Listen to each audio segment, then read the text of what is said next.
Good morning, everybody, and welcome to the Water Cooler. I'm Michael Siegel. I am the chapter chair of the Savannah chapter of SCORE, and we are very, very pleased. This is the first Water Cooler that Savannah SCORE is hosting, and we will be the hosts the fourth Monday of every month, and we hope that you will join us. For those of you who are not familiar with SCORE, let me just take a moment to tell you a little bit about who we are and what we do. We are a nationwide nonprofit organization. There are over 240 SCORE chapters around the country with 10,000 plus volunteer mentors. We are the largest provider of free business mentoring services and educational programs in the United States. And by the way, all of the mentors are successful entrepreneurs, business owners, or corporate executives. We here in Savannah have 45 wonderful volunteers. You're going to meet a few of them this morning, actually. We were named 2019 Mid-Market Chapter of the Year. And we're very pleased that just recently we were named in a 2020 Diamond Level chapter, which is one of the only Diamond Level chapters in the United States. So that's just a testament to the wonderful work that our folks do for our clients and our community. Also in 2020, it's a very, very challenging year for everybody. And we're so pleased that during that time, we were actually able to help over 800 clients. And we presented 63 live online webinars that was attended by over 1,500 people. And also in 2020, we helped to create 239 new businesses and almost 1,200 new local jobs. So that's why we do what we do, is to help the community and help the small business community grow and thrive no matter how challenging these times can be. So before we get started, we want to just show you a very, very brief video about Savannah SCORE. For over 50 years, SCORE has served as America's premier source of free business mentoring and education services. Locally, Savannah SCORE has helped hundreds of local clients establish and grow successful enterprises for free. Whether the challenge is getting better control of finances or growing market share, Savannah SCORE can help. We all need someone to inspire us to do better than we know. Don't put it off. Find your mentor today at savannah.score.org. All right, well, we're back now and we have some wonderful guests today. So during the show today, we're going to cover a number of things. First of all, we are going to talk about serving the community. We have several wonderful folks here who represent nonprofit organizations that are doing wonderful things for our fellow citizens in the area. We're then going to talk about some really interesting initiatives that we have got coming up for women entrepreneurs. I think you'll enjoy hearing that too. And then we're going to talk about some of the workshops that are coming up in May that I'm sure that you will enjoy joining us for. So we have a wonderful group today. Let me introduce them to you. All right. First of all, we have Miss Jess Belfry, and Jess is a certified SCORE mentor. She is also the vice chair of our chapter, and she is also, going to get this right, the head chair of the advisory board of the SD Gunner Foundation. Did I get that right? Pretty close. Yes. Okay, close enough. Okay, you're not president anymore. But... No presidents here. Okay. We also have Mr. Scott Pierce, and Scott is one of the co-founders of Coastal Care Partners and My Nurse Now. He and his wife, Amy, happen to be one of the winners of SCORE's 2020 Biz Pitch Savannah Entrepreneurial Competition. So congratulations, keep on giving, Scott. And they're going to talk about the work that they're doing in the community during the pandemic. We also have Dr. Kathleen Benton. Dr. Benton is the CEO of the Savannah, of Hospice Savannah, and that's one of the premier hospice, palliative care, and caregiver institute in our community. Last but not least, we have Miss Whitney Gilliard. Whitney is also a SCORE mentor, and she is the president, co-president, and I am founder the, yes. of Gilliard and Company.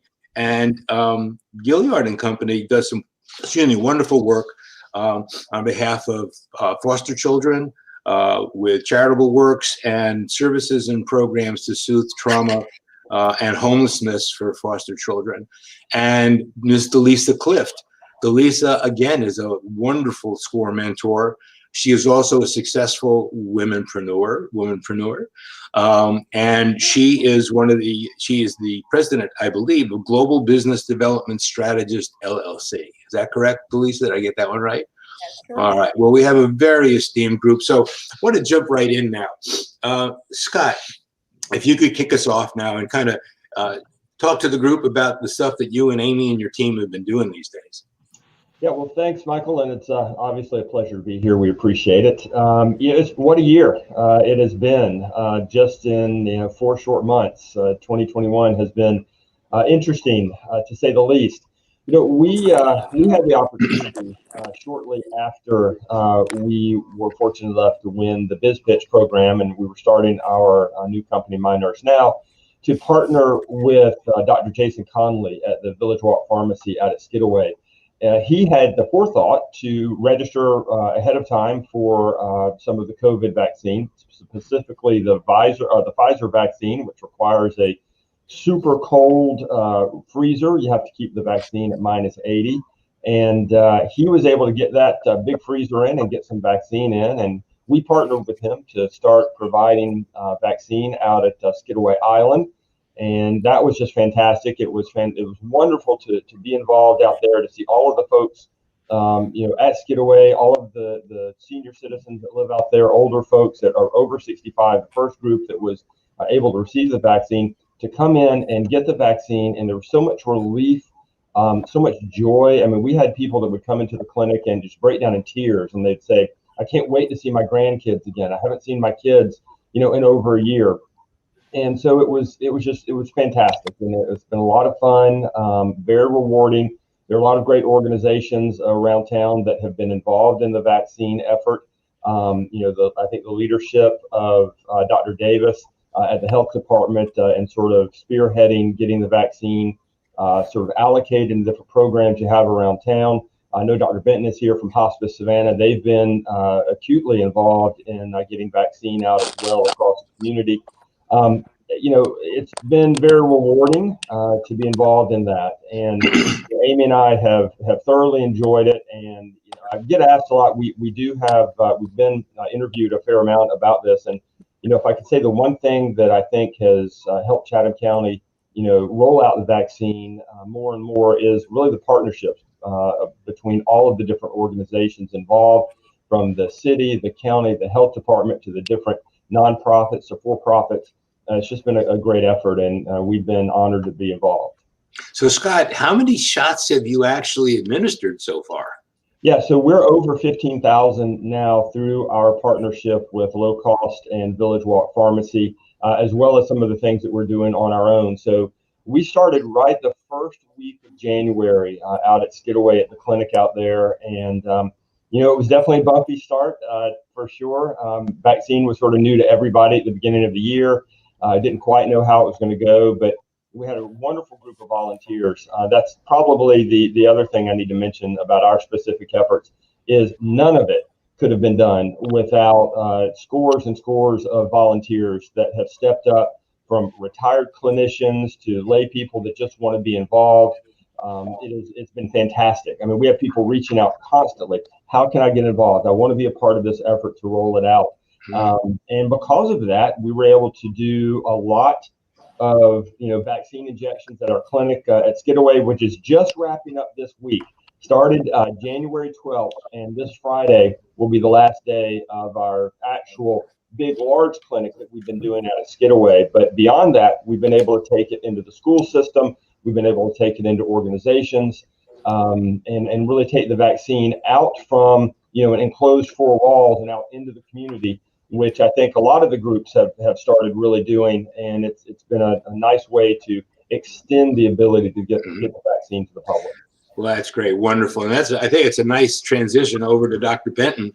with the unbelievable work that they always do with hospice. But Kathleen, why don't you tell us about the efforts that you folks have been doing for the vaccinations, as well as the folks, the patients that you serve as well? Been an interesting ride. I know Scott will probably agree with me when I say it's the only constant is change and inconsistency and lack of reliability during the vaccines. Don't you think, Scott? Yeah, definitely. It's been an interesting uptake. Some weeks you have people that are very interested. You've got a lot of influx of vaccine. It's crickets. So No, we've got to continue to work on the reception out there. Yeah, no, the only reason we did it was because many know, others may not, that Hospice Savannah has been in town for 43 years. And we always try to focus on what the community needs. So 43 years ago, they needed a hospice. Now there's 23 other hospices in our market. And while we focus on hospice every day, it's very important work, mostly because we're the only one that has the inpatient unit. And that's really what makes us different beyond all else. And then the ability for us to do things like music and massage therapy and truly holistic services. So, Kathleen, are there any other nonprofit hospices in town? There's no other nonprofit hospices. There's no other community-based hospices. They're all very corporate. And, I made the point a while ago that this is where it's really important that people embrace buying local. We always think about that with restaurants, but really with everyone here, I think this local flair, it resonates through every industry, and we feel that in healthcare as well. And basically, you see that come out in what Scott and I did, which is that we both have separate healthcare services, very different, but we saw what the community needed locally.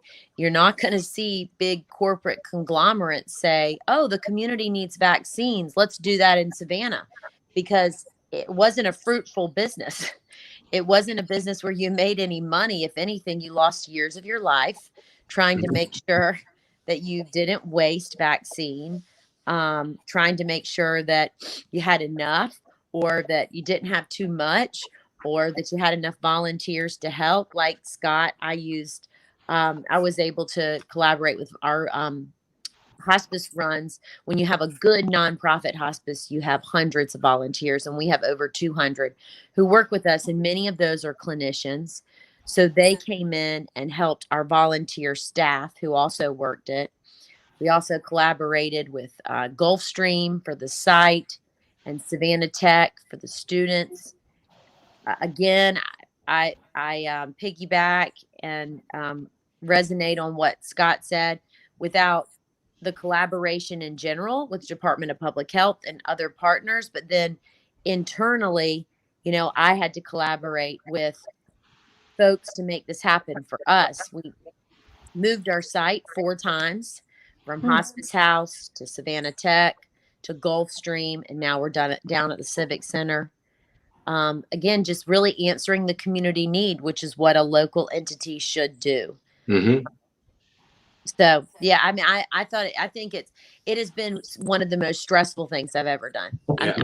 I don't know what Scott's opinion on this is, but I would just hospice, caring for the dying, caregivers, grief, that doesn't hold a candle to the level of stress that vaccine, because there was so much uncertainty even on those who were distributing it to us. So we'd order 1,000 and 300 would come in.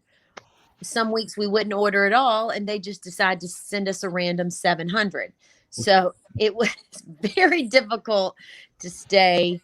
Did you feel like that, Scott? Did that happen to y'all? Yeah, absolutely. I think that was probably the angst around it, especially at the beginning, where we would not know from week to week what we would get. And I think that's probably the biggest challenge is we're trying to plan clinics. And I know Dr. Benton probably had the same issue. We're trying to plan clinics, we're trying to tell people what to expect.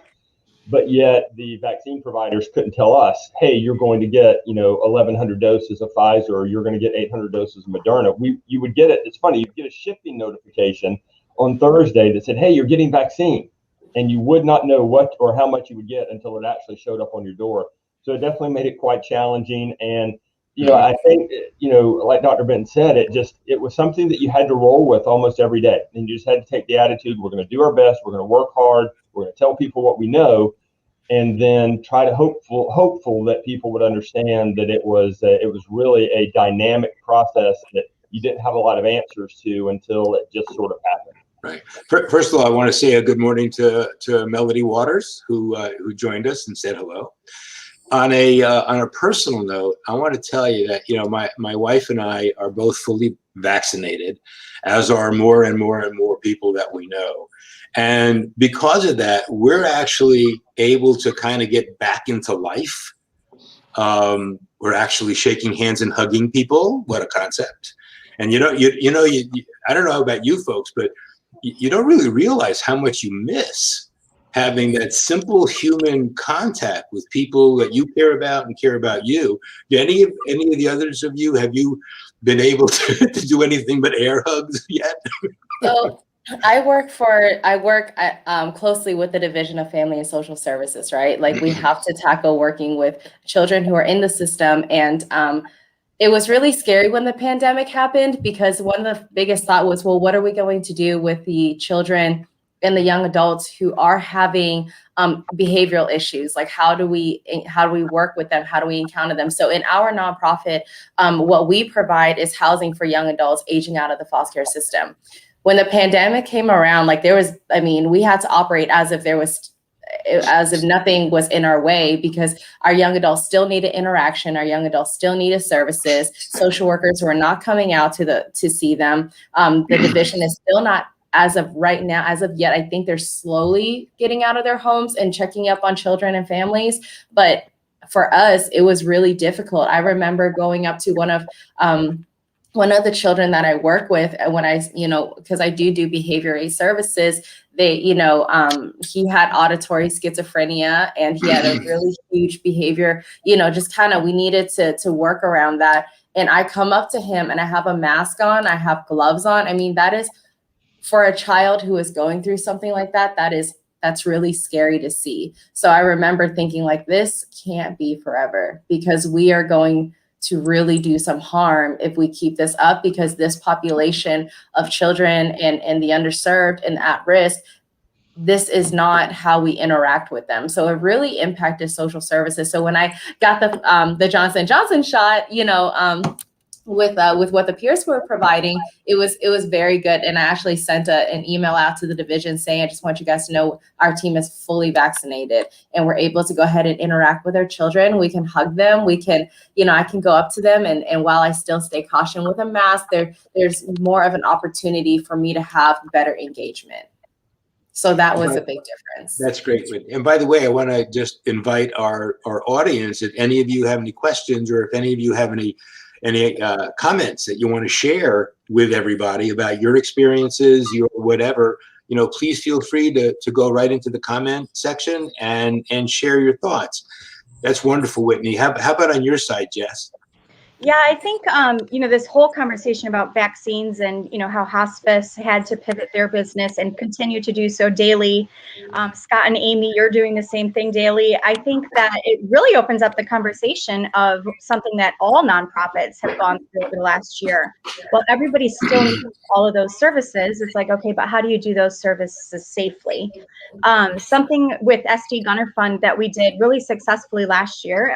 For those of you that are not familiar with SD Gunner Fund, SD Gunner Fund is a nonprofit that services veterans, exceptional children, as well as first responders. They're most well known for their service dogs and therapy dogs.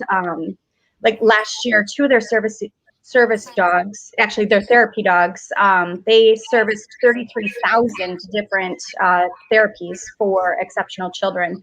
And all through the pandemic, March was like, okay, what is going to happen? We had all these things planned for a great year on the calendar. now what are we going to do?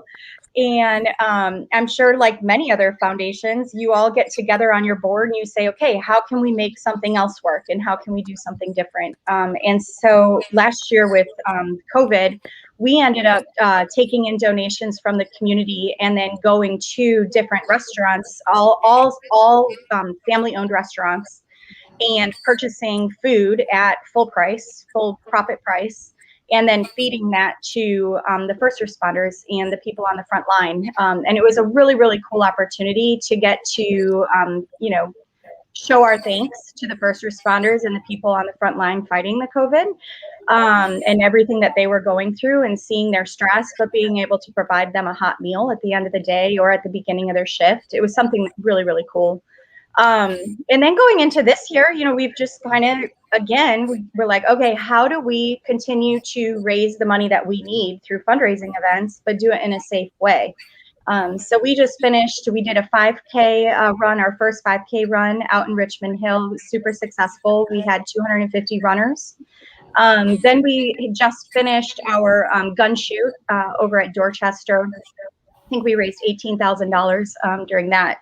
And now we've got 2 more events coming up. So we've got a golf tournament, and we're just trying to do as many fundraising things outside so that those who still are not totally comfortable, or have chosen not to get the vaccine, they can still participate, but in a socially distanced and safer way. Say one thing I want to mention, and none of these wonderful people do what they do in order to get recognition or glory or anything. But I would like to mention that Jess was awarded the presidential medal for what is the proper name of the award, Jess? I received a gold presidential service award with SD Gunner Fund this past year, which was really special to me because, like Michael said, you don't do any of this for recognition. You don't do any, you just do it because it's in your heart and that's what you want to do. You want to give back to the community. And I have the opportunity to be in a leadership role, which I'm very excited and honored to be. But receiving something like that obviously is a very big deal. And it was a little celebratory moment in our house for sure. That's really cool. Yeah, I know that both Whitney and Dr. Benton have a hard stop at about 9:30. So I want to defer back over to either of you folks of anything else that you would like to share or whatever with our audience and with the other guests. I think something to consider is I see on here saying that what a majority said. Marjorie said, what a great community we live in. Thank you all for the service that you do in Savannah. Coming from I most of my work in the very beginning of before doing SCORE and Gilliard and Company, it was very much working on Capitol Hill. And I remember thinking like, oh, we're not going to be able to live in a city where there's going to be so much social justice. And then we come here to Savannah and there's so many people that are actively working towards building a stronger, better community. And you see this on the medical end. You see this in the healthcare industry. You see this in the veterans and even here in welfare. Foster care is categorized under welfare. And I think one of the things that stunned me the most is like how people, when we, especially in community leadership and reform, how we have pushed through the pandemic, like there's no plan B. Like we just kept going. And I thought, and I can say like we were able to be successful and still stay afloat because we witnessed other people doing the same. And that was very encouraging, incredibly encouraging. No, we've heard some things lately, but it's absolutely true that volunteerism is just part of the DNA of this community. There are so many people that give of their time, give of their expertise, give of their financial resources. It's really, really wonderful. Dr. Benton, anything that you would like to add? Yeah, just a couple of things. Whitney, I'm glad you brought up the Johnson & Johnson shot. And I saw this weekend where it looks like it's going to be re-released after the stop. Right now, our focus is on homebound. We have to consider those people who cannot go out and get that shot, and they can't get to any kind of clinic. And it's the easiest thing to do to be able to give them the Johnson & Johnson so that they only have to to deal with one shot, and so that volunteers don't have to go to their house 3 or 4 weeks later, which makes it, you have the logistics of giving the 2 shots is tricky as well. And then the other piece she said, Whitney, about the masks, I hope more folks will be encouraged to get the vaccine, because I can't imagine what's more fearful than the changes we're seeing in relationships, having to walk around with half of our face covered, with body language being so much of communication. It's like Whitney said with her kids, the ability to comfort them and communicate with them well when half their face was covered without inhibiting them is difficult. And the same rings true with patients and staff. Staff have a hard time connecting when they're not able to really give those hugs and hold hands and be in someone's face. Because, at least the work that we do, we're with caregivers who need a warm embrace because they're tired, and we're with grievers who need they need someone to look them in the eyes and really understand and know that somebody is there for them. And it has been very difficult with the way we have to look in society today. So I just a prayer for everybody, because I think we're all feeling that. That the inability to have conversations without our whole face present is tough. I think like one of the things, when people hear vaccination, they don't think about like how much that trickles into resources as well, right? So like I can speak for the divisions, and it was really scary because all the group homes, foster homes, hospitals, they just did a hard like that at the door, just like, we can't take you in unless you have X, Y, and Z. And I remember when I finally I said, I have PPP items, like I can go in, like, let me see these kids. You can't seclude them without external resources. They are going to just combust. You need to actively be working with them in their behavior and not just medicate them. So you guys have assisted in the medication portion of it, less medication, more interpersonal interactions. And I remember it was ridiculous. The first time I went to work with, a kiddo, had my mask on, and I had to the nonverbals, right? I had to use my eyes, and I had to say, hey, how are you? And I had to move my hands. And with a child with auditory schizophrenia, you can just see he was just bewildered. And so when group homes shut down, they didn't shut down, but when the doors and gates are closed because of healthcare protection, it's kind of scary, because then you have to think about the challenges of mental health as well. And mental health is like that invisible, condition that not a lot of people see. So I can go on and on about how this vaccination has just been really advantageous on our field. During this time, I have had appointments with physicians I had not seen before. And we kid about the fact that I could bump into them on the street and I would not recognize them because I haven't seen them. I haven't seen the bottom half of their face ever. Mm-hmm. And I know that a lot of people that have never had a beard now have their COVID beards.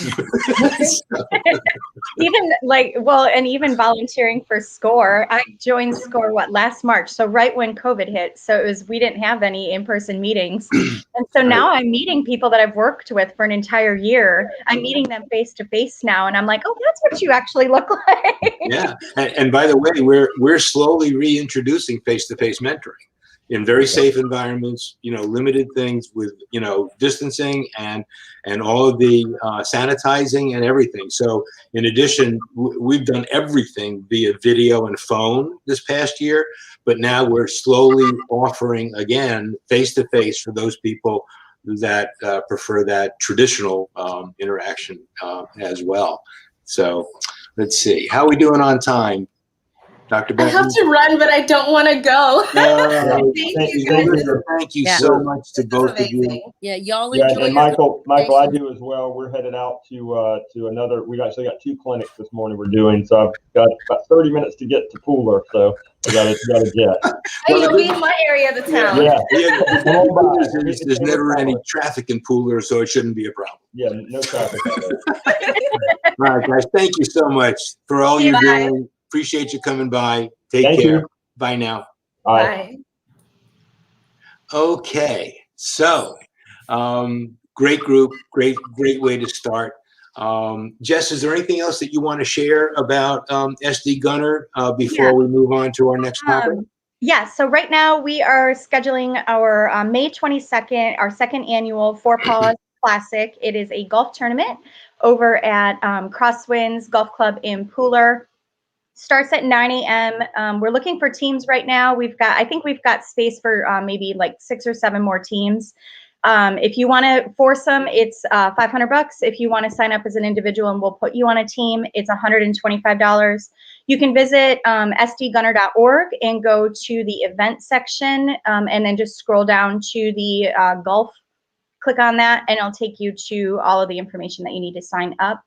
And then also mark your calendars for July 31st. That is our 3rd annual award-winning Savannah Carnival. So the last 2 years we won Best Fundraising Event, and we fully plan on winning that again with a great event coming up. Lots and lots of interaction. I actually just talked with the Hispanic Chamber, so we'll be partnering with them this year as well, which I'm very excited about because we haven't had the opportunity to do that yet. So it's going to be a great event, and that's July 31st. More information to come soon on that. Wonderful, wonderful. Thank you. So we're now going to move on, and we're finally going to get a chance to hear from Delisa, who has been sitting there very patiently and very professionally. But Delisa, do you want to kick off?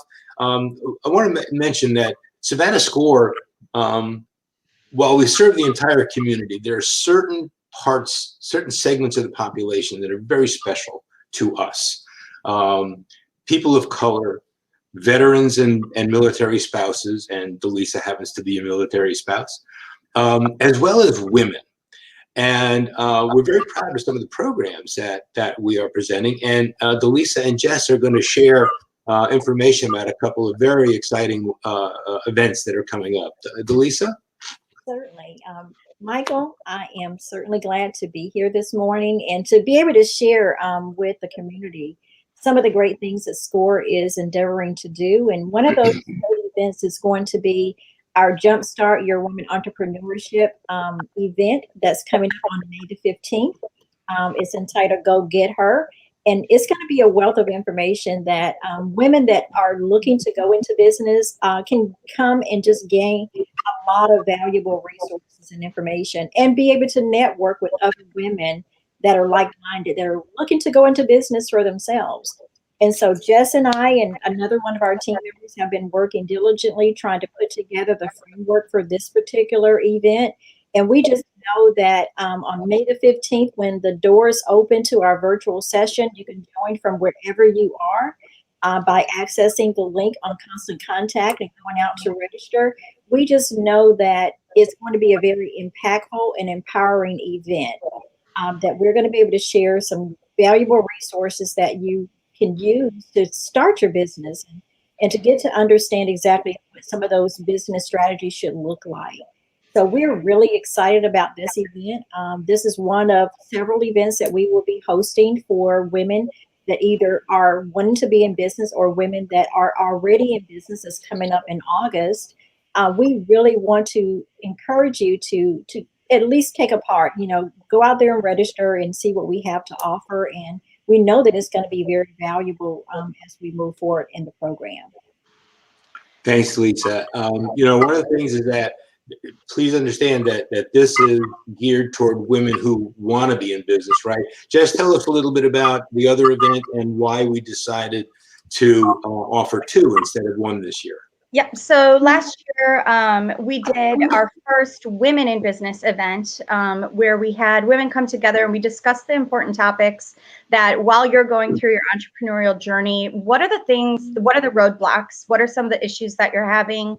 How do you engage your employees? How do you protect yourself legally? All these really important things that we want to hit on. So we had that event in August, and we're going to annualize that again if you are currently in business. But if you are just starting out your business, or maybe you're in that idea phase where you're just kind of throwing out and thinking, okay, is being a womanpreneur, is that the right fit for me? And that's what this workshop on May 15th is really about. It's, talk with people who, like Delisa and I and the rest of our panel, Talk with us about, what your ideas are, but what your potential struggles could be. I wish I got bit by the entrepreneurial bug probably like 8 years ago, where I started my own business. And now ever since then, I just continue to start more businesses. I don't know why. But I wish 8 years ago, somebody would have helped me with, things like Delisa's going to be covering things, what we call at SCORE, the bail team. And Delisa, you can kind of talk a little bit more about that. But other things that, I didn't know was that there is a ton of technology. There's a ton of e-commerce tools out there that can really help to jumpstart your business at very little cost. And it can kind of automate some of the things within your business. And then something that I learned, throughout this whole thing is the power of community alliances. So, who can you partner your business with where it's mutually beneficial, where, you don't feel like you're always giving and not getting anything back. And then vice versa, not that you're taking and not giving anything back. So it's really that discussion about when you show up somewhere, whether it's Zoom or in person, how do you fill the room and how do you make it beneficial for yourself as well as for everybody else that's there? And so we're going to be talking about that. And then Delisa, you want to talk about the bail team and kind of what that means? Certainly. I, first of all, have to just completely agree with what Jess said about, if I would have known what I know now, that SCORE was available when I started my very first business years ago, I would have come to SCORE for an opportunity to get a mentor, right? Because there were so many things that I probably would not have made mistakes in if I would have had a mentor like the SCORE mentors that we have here. And definitely understanding what the bail team looks like. We always want to promote businesses that are compliant. And in doing that, we encourage you to look at a bail team. What is your banker? What is your relationship with that banker? Outside of the teller that's taking your deposits or, having you to do withdrawals, what does that banking relationship look like? Because we understand that during this pandemic, it was very difficult for some businesses to get PPP funding because they didn't have a relationship with their banker. So, understanding how important those relationships are as you build your business, the bail team becomes vitally important. Even I'm going to use the pandemic as an example, for businesses that didn't have a banker, that didn't have an accountant, that might not have had insurance to cover them in certain areas, and even having a lawyer to help you to work through some of the challenges that you might have had to go through if you had to close your business or how did you have to restructure it. So understanding what all of those particular entities play into your business is vitally important. So covering the bail team in its, a further detail, your bankers, your accountants, your insurance agents, and then your lawyers, taking those particular factors and put them into your business and making sure that you have that team that's going to help you to be successful and stay compliant on all levels is going to be very important. And so we're going to cover that a little bit more in detail during our event on May the 15th. And we really hope that you are going to be able to share in that particular event with us.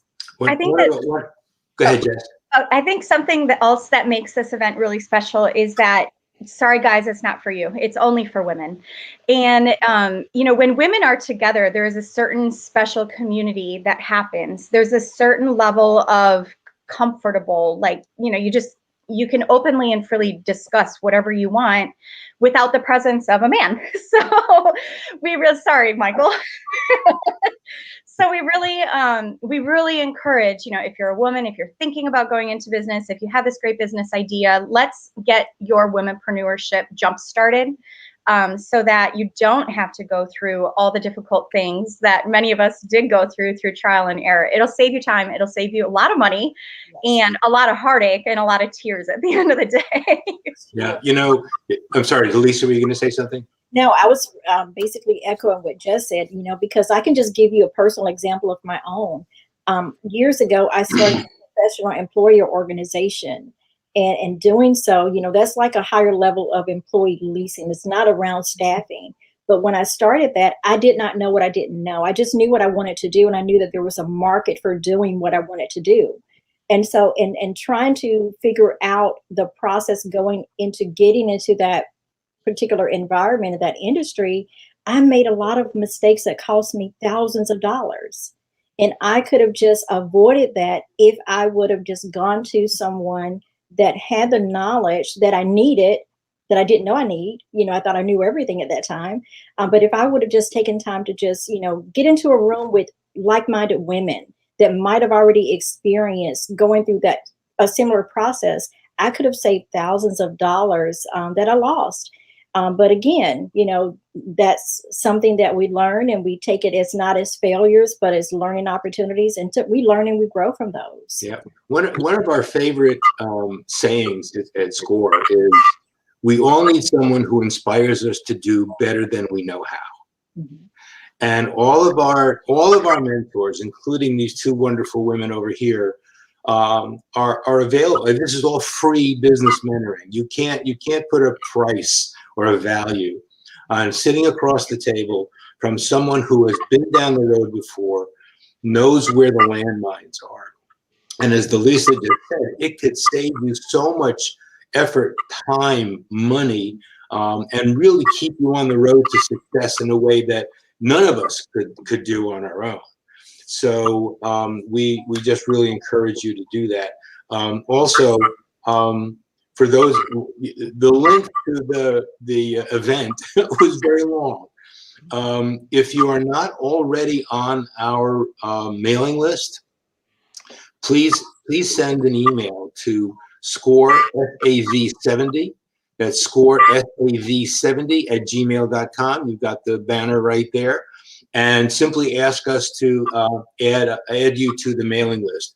We send out mailings. In fact, another one is coming out, I believe, tomorrow morning. It's got all the information and all the links about everything coming up in May. And I'll share more information about that in a minute. But the best way to stay in touch with when those opportunities are and how to register is to just get on the mailing list. And we promise that we will not spam you. It's all good information about programs that are coming up that we think you'll really enjoy. So anything else on this, ladies, before we move on? No, we encourage you. You've got to pre-register, so we encourage you to reserve your spot early. And if there's something specific that you want covered that you don't feel is listed in those 3 topics, let us know. This is an event for you, and so we want to encourage you to make the event what you need it to be. Very good. Delisa, anything else you'd like to share? No, I'm excited about the opportunity, and I really encourage, like just said, if you know that you want to have that tribe of supporters that's going to be able to support you and guide you through the process, the women's program on May the 15th is going to be the place to be. Yep. And I want to mention in passing real quick, in a similar vein, on June 23rd, we're going to have our first, what we call our Veteranpreneur Roundtable. Veteranpreneur, like womenpreneur. This is for veterans and military spouses and actually active members of the military that are preparing to transition back to civilian life. And this is going to be a fabulous panel program where we have 4 successful veteranpreneurs, including Ms. Clift, who will tell their stories and talk about their journeys and answer questions for the members of the military family who are either in business or have aspirations to do that. So it's another wonderful program coming up for a very special audience of folks. Ladies, thank you so much. That was just wonderful, very wonderful. So now what I'd like to do is I'd like to just share with you some information about our upcoming workshops in the month of May. And again, there is an email coming out, an e-blast coming out tomorrow morning that we'll be happy to share with you. May 3rd, Tara Fisher, another one of all of these are taught by our mentors. Tara Fisher will be teaching a great program on surviving social media. And that is on May 3rd from noon to 1:15. And then Bill Bruner, who is an attorney and a certified SCORE mentor, is doing a great one on May 4th from 10 to 11, what every business needs to know about intellectual property. And ladies and gentlemen, every business, every person has intellectual property. So you really need to understand what that is and how to protect yourself and your business, make sure that your intellectual property remains yours. Then on Thursday the 6th, from noon to 1:15, Ned Duffy, who is our treasurer, he is a career commercial banker and a certified mentor. He's going to teach Know Your Numbers, the financial management tools you need to help your business succeed. And he's going to help demystify how you use financial reports that are so critical for you to be able to manage your business to success. Then on May 11th, we have, again, Mr. Bruner, what every business needs to know about employment and labor law. So whether you're an employer or an employee, this is a great program to inform you about things you need to know about your rights, responsibilities, and the law regarding employment and labor. And then, of course, last but not least, on May 15th, we have our Go-Getter event for women, aspiring womenpreneurs. So anyway, we hope you will join us for these things, and please at Savannah SAV70 at gmail.com, score SAV70 at gmail.com, and we'll get you on the list. Also, there are two things. One is, if you want to schedule a free business mentoring session with one of our experts, great group of people, you can go to savannah.score.org, and then either click right on the Find a Mentor button, and you can do a search, or you can go right to the Find a Mentor page at savannah.score.org/content/find-mentor-305. And I think we may have that information that we can scroll for you. I'm not 100% sure. But in any event, savannah.score.org, and then click on Find a Mentor. Also, any of you out there who would really like to volunteer, we are always looking for people like Jess and Delisa and Whitney to join us and provide more help to the folks in our community who need it so much. We have such a vibrant small business community here in Savannah, and the folks that are in business, the folks that want to be in business, just amazing.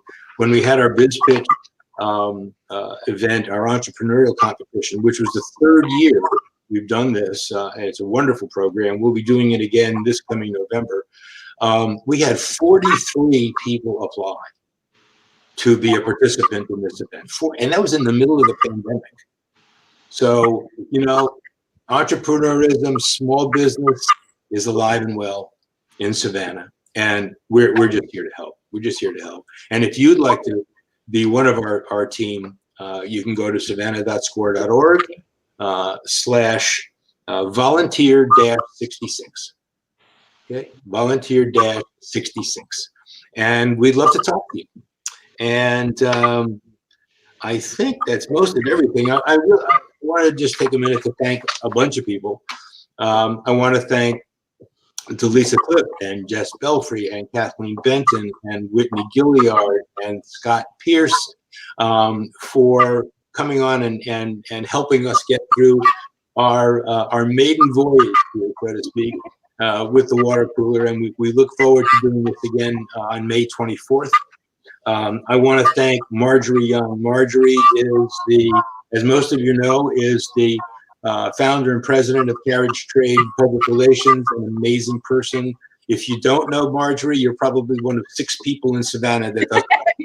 Marjorie's the matriarch of all things community. She is. But Jess is hot on her heels, I'll tell you that. Anyway, No way, Marjorie. Marjorie, thank you. So Marjorie, by the way, has been a long time SCORE mentor, volunteer, and is actually a past president of our chapter. Just an amazing person. And thank you so much for this opportunity, Marjorie, to take over the water cooler once a month and talk to folks. We really appreciate it. And Liz Martin, behind the scenes. Liz is our showrunner and producer and den mother, and Liz has done a great job of keeping us on track and doing all the things with the banners and all the tickers that you see going by. So big thanks to Liz. And last but not least, we are so fortunate. We have so many partners in the community, and in particular, I'd really like to thank and recognize some of our major sponsors who make some of these events possible. For example, Wells Fargo is sponsoring the Go Getter event on the 15th. So in addition to Wells Fargo, I would love to thank Truist Bank, Coastal States Bank, Regions Bank, the Small Business Assistance Corporation, the Savannah Area Chamber of Commerce, and the Savannah Community Foundation. We are a completely volunteer organization. And even though we are a resource partner of the Small Business Administration, a very small percentage of the funds that we receive to help us do what we do every year comes from the federal government. We have to raise everything else to do what we do. And we are so fortunate, as I say, to have these wonderful organizations helping us. But any of you out there that are with organizations who would like to help us, help the community, we would love to hear from you and love to say your name at one of the events and at a future water cooler. So I think that's everything. Jess, Delisa? Michael, Cheryl Wallace-Smith hopped on and says hello to you. She's working on her invoicing while listening to you. What is this? Oh,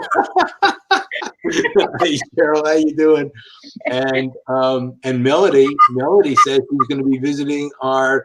Now Cheryl said, I got to talk about Cheryl. Okay, so Cheryl is.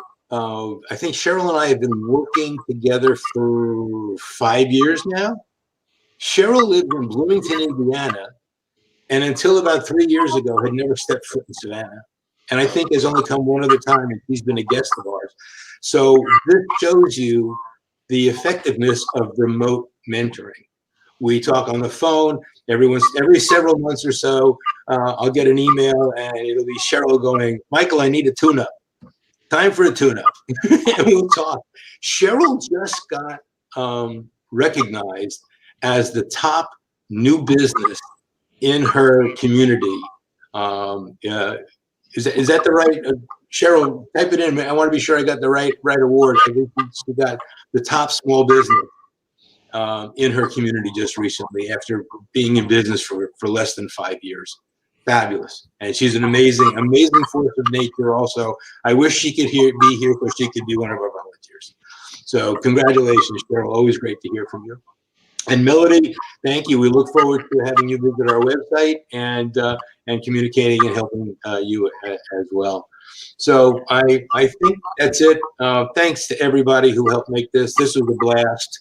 Wonderful people. And we wish you all the best. Thanks, Hope to everyone. work with you soon. And we'll see you on May 24th. Yeah. All right, everybody have a great day. See ya. Bye. Bye.